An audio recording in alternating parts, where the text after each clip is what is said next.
Машина за разпръскване на тор. Тороразпръсквачи. Тороразпръсквачите са машини, използвани за прилагане на необходимите хранителни вещества върху почвата или директно върху листата на културите. Торовете могат да бъдат под различни форми, като прах, гранули, течност или газ. Поради тези различни форми се предлагат различни видове разпръсквачки за тор. У нас центробежните разпръсквачи се използват широко при полски култури и подхранване. Тези машини осигуряват ефективно и равномерно наторяване, като разпръскват тора хомогенно върху широка площ. Части на разпръсквачка за тор. Шаси и рама, основната структура, която поддържа и държи всички части на машината. Бункер за тор, контейнер с форма на фуния, който съдържа тора за разпръскване. Миксер, непрекъснато се върти вътре в бункера, за да предотврати образуването на бучки и гарантира, че торът тече равномерно върху дисковете. Дискове, в зависимост от модела на машината може да има един или повече дискове. Дисковете се въртят и с помощта на остриетата си разпръскват тора по полето.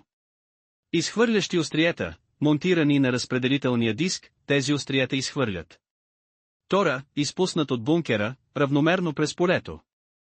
Система за предаване на мощност и компоненти на задвижването, предава движението от силоотводния вал на трактора, Power TAKOFF, през вал, първо към скоростната кутия, след това към дисковете и миксера.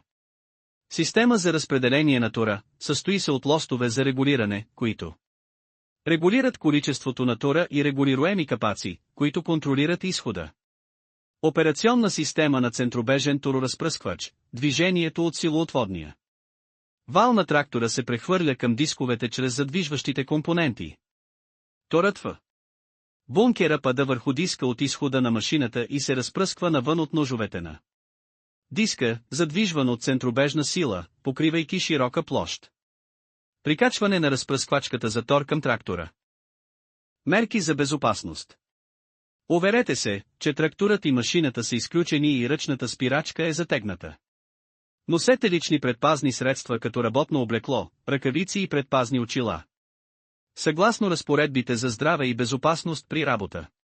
Тъй като някои торове могат да бъдат вредни за човешкото здраве, носете предпазна маска и внимавайте за посоката на вятъра. Проверка на оборудването.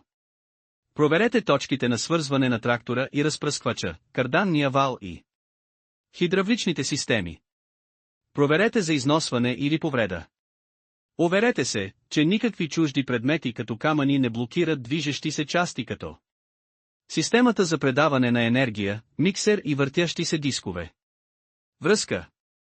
Уверете се, че тракторът и машината са на равна повърхност. Завъртете бавно трактора на заден ход към машината. Подравнете прецизно триточковите навесни рамена на трактора спрямо точките на свързване на машината. Внимание! Уверете се, че няма хора или животни между трактора и машината по време на подравняването. Преди да прикачите машината към трактора, дръпнете ръчната спирачка и поставете трансмисията в неутрално положение. Прикрепете двете долни навесни рамена на трактора към долните точки на свързване на машината. След това здраво заключете и двете свързващи рамена с щифтове и скоби. Внимание! Бъдете внимателни в зоната, където работят хидравличните повдигащи рамена, тъй като това е опасна зона. Регулирайте дължината на горното рамо на навесния механизъм на трактора. Подравнете го с горната точка на свързване на машината и го закрепете с щифтове и скоби. Прикрепете карданния вал към воем на трактора и го заключете здраво. Уверете се, че валът е правилно поставен и заключен. Внимание! Валът трябва да се закача или откача само когато двигателят на трактора е изключен, ключът е изваден, предавката е изключена и машината е заземена. Ако е приложимо, свържете хидравличните маркучи на машината към хидравличните изходи на трактора. Уверете се, че маркучите са здраво закрепени и няма течове. Финални проверки. Уверете се, че всички връзки са здрави и че няма разхлабени части. Преместете бавно трактора, за да проверите дали връзките са здрави и че машината Работи гладко. Тествайте основните функции на машината, като например дали дисковете се въртят и бункерът за тор функционира правилно. Настройки на тороразпръсквача, преди да започнете работа с центробежни разпръсквачи. Трябва да се направят някои настройки, за да се гарантира равномерно и ефективно. Разпръскване на тора.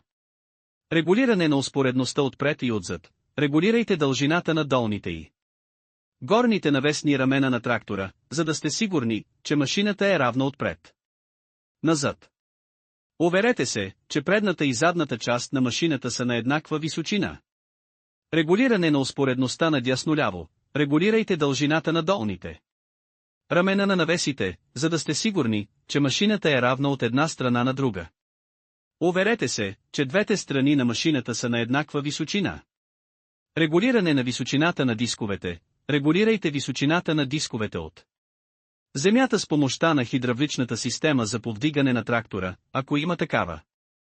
Или чрез регулиране на дължината на долните рамена на навесите. Уверете се, че предният, задният и страничните ръбове на дисковете са успоредни на земята. Регулиране на отварянето на клапата, регулиране на дебита на тора, количеството тор, което трябва да се приложи на единица площ, се нарича норма за тор. Количеството варира в зависимост от вида на тора и големината на гранулите.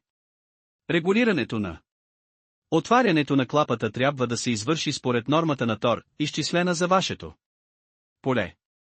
Регулирайте капаците на изходните отвори под бункера, за да регулирате скоростта на потока на тора. Извършете тест за калибриране в съответствие с инструкциите на производителя на машината, за да зададете правилния дебит. Пълнене на тороразпръсквачката. Транспортирайте машината до полето празна и я паркирайте върху равна повърхност.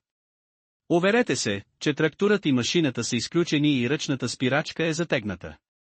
Използвайте лични предпазни средства по време на процеса. Използваният тор трябва да е подходящ за настройките на машината и ефективността на работа. Почистете бункера за тор и отстранете стария тор, останал вътре. Уверете се, че в бункера няма камъни или други чужди предмети. Уверете се, че капаците на потока за тор са затворени. Напълнете машината с тор с турби или чували.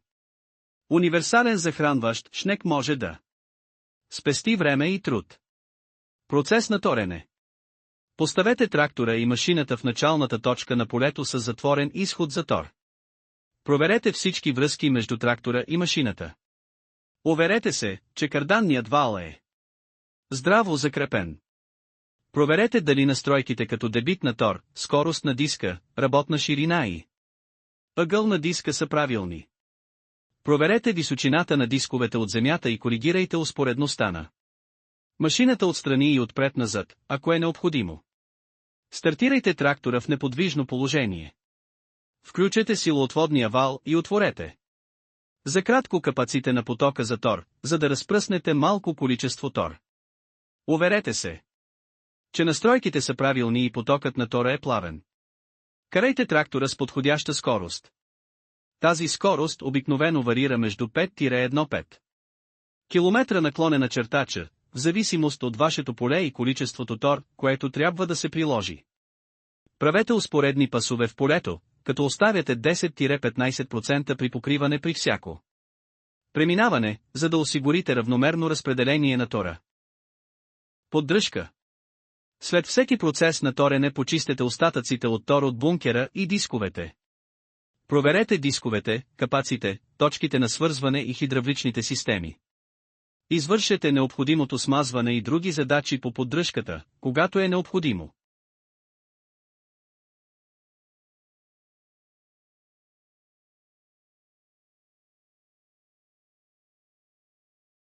Благодарим ви за вниманието.